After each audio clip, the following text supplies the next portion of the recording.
Empowerment with Dr. Josefina Monasterio. Welcome back to Empowerment with Dr. Josefina, and I'm Laura Guttridge.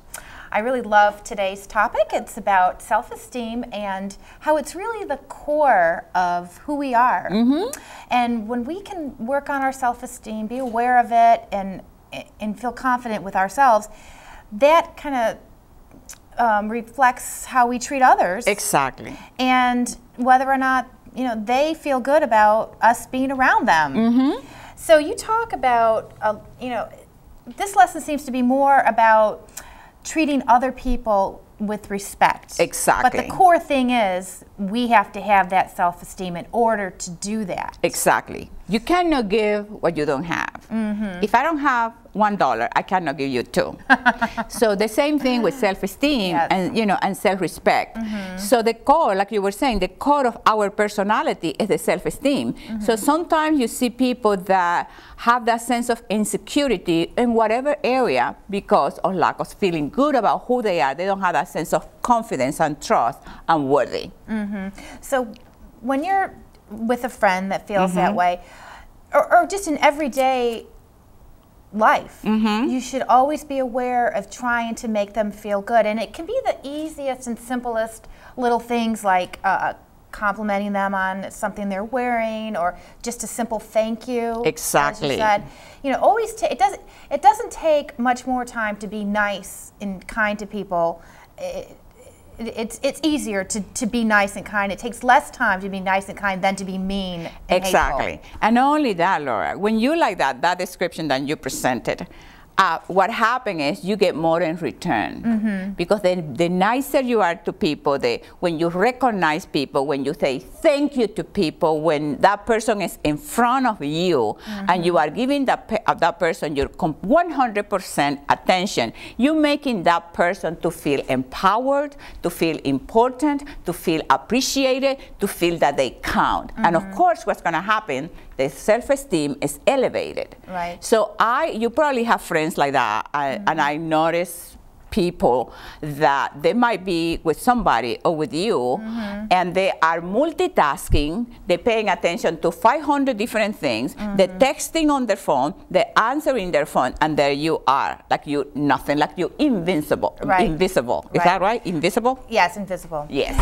And we talked about this earlier, and I think you're right. The reason that they do it is because they don't have that self-esteem themselves, and because they lack that self-esteem, they're trying to make themselves feel important by yakking on the phone in your presence, sitting at the table, trying to eat dinner, have coffee or whatever with them, and they're picking up the phone. Exactly. The nice thing to do would be to let your phone go to voicemail and then take care of your issue later. And it speaks very poorly about you as an individual.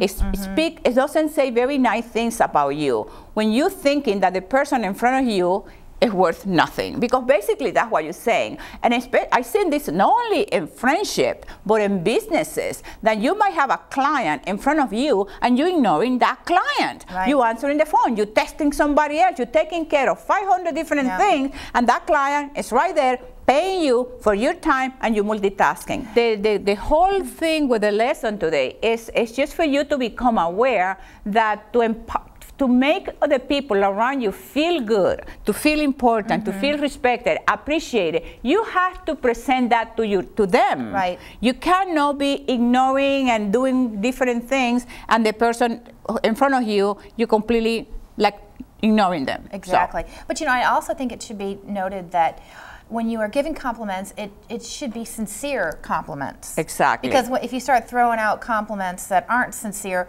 then it's not serious anymore. Beautiful point, because the person who is confident within themselves, that person will pay you a compliment because they feel it. That person will never do something that they don't feel inside is the right feeling for them to say, because they don't lie to themselves. One of the greatest things with people who have that confidence, that self-confidence, the self-esteem, they feel good about themselves, they will never lie to others to get any praise, Right. because they don't need that. They don't need, they so comfortable within their own skin, they don't need to lie. So when they pay a compliment to you, they mean it. Right. It's for real, because they feel that way. If you give other people compliments, if you're nice to them, well, it's because you want to have that same respect given back to you. Just like if we don't talk on the cell phone in the middle of a dinner table outing or whatever, it's because we don't do it because we don't want them to do it to us. Absolutely. And then, you know, and the whole point here is that when you're in the presence of somebody else, it's very powerful, it's very important that you be 100% with that individual. I tell my friends, when I'm with you, please don't multitask. Right. Because when I'm with you, I'm with you. You are the most important person in the world. And that's what people ignore sometimes. The reason we're supposed to do that, because as far as you are concerned, you are the most important person in the world. And so it's with me. So I'm with you, please pay attention to me. And I was mentioning to you before, I stopped seeing friends because they don't get it. I mean, I'm not going to preach to them. I only preach to people in my TV show or when I get paid. But other than that, I'm not going to tell you, hey, Laura, I'm here with you. I invested my time. I set my schedule for you. Now you're on the phone talking to some other friend. Why don't you go with your other friend? Right. You know what I mean?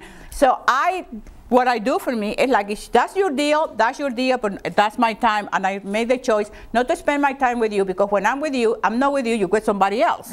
So what's the thing? So no. And it just aggravates you. And It bothers me. she is venting today. Because I see it all over the place. I see it with friends. I think if you go out with people for lunch, I see it at the beach. You go with a friend to the beach, I see people at the beach, and everybody's on their phone. What's wrong with that? You're supposed to be with these people here on the beach, you know? I see it constantly. I see it in the car. They driving, they texting. You know, it's dangerous. And besides that, it's rude, unpolite, mean, nasty, doesn't speak very nicely about you. It's dangerous. I'm off. You know, you also talk about how there's an ongoing need for this approval that you're talking about from others. And that's true. You know, human beings, we're never really content, even if things are perfect and life is perfect. We're still always striving for more, whether it's, you know, careers or jobs or money or whatever.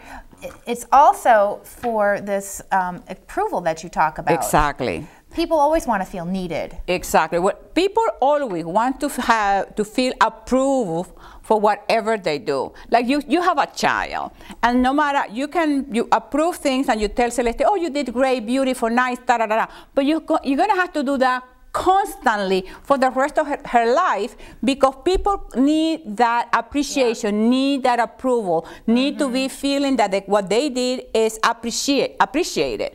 So yes, that need for approval is constant, and it's like food, like breathing, like resting, like air. We need that, because and you see it all the time. I know I see it in my life. When you approve people and you tell people how good they are and appreciate their work and appreciate, what do? They want to do better. Well, I do have a question. Yes. What do you do when somebody, on the rare occasion, of course, does need some criticizing, or like say if you are in a restaurant, let's take a simple situation. You're in a restaurant and you get terrible service. I mean, you can't tell the waitress, oh, you did a great job, when she really just made your whole lunch miserable. No, that's completely different, because you know they're servicing you. I mean, you don't have to be rude, mean, unkind, but you can. I send it back. I have with a smile in my face. You know, this is not what I order or whatever. You tell the person, that is not what this is not. You have to stand up for yourself. Oh, absolutely. You don't. Not right. This doesn't mean you have to be a doormat. Oh my God. I let people know if my food is not the way I want it, I send it back. You can send things back. You can let people know that it wasn't right. Just do it in a nice way. With a good attitude, because good attitude will get that person to change it for you, and that's what works with me. That if I do it nicely, the person will make it better. But if you mean and nasty, they're not. They say, okay, get out of here. We don't need your business. Sayonara. That's up. Adios. Worse. Baby, say goodbye, because adios. Adios, amigos. We're going to take a break, and we'll be right back with the lesson. Empowerment with Dr. Josefina Monasterio.